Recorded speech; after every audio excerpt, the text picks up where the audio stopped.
Okay, good guys, no? So mayroon tayong i-share dito ngayon, no? So ito po ay Toshiba na top load automatic washing machine. So mayroon itong error guys na nilalabas, no? So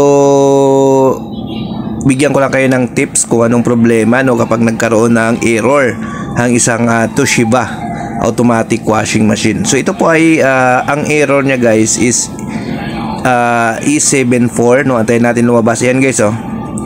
Yan, no? E74-4, no? So pag ganito guys ang problema ng Toshiba, usually guys ang problem niyan, hindi yan siya nag-spin, no? Kapag nag-E74, no, napipigilan yung kanyang pag-spin, no?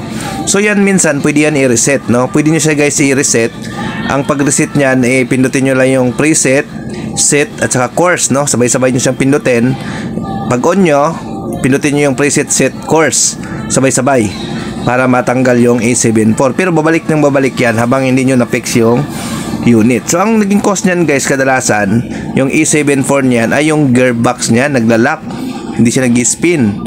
Kung hindi naman yung gearbox, yung capacitor, no? Ayan, ito yung gearbox niyan guys, no?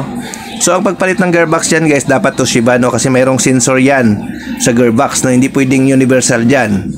Kasi nga mayroon siyang sensor, no? Pwede kayo kung universal ilagay nyo dyan, bubutas pa kayo doon para sa sensor, no? So yun, tips ko lang sa inyo guys, kapag nag E74 ang error ay sa spin problem yan. Either yung capacitor, yung gearbox may problema, or yung drum niya ay may nakakalang sa loob. So okay, thank you, bye bye.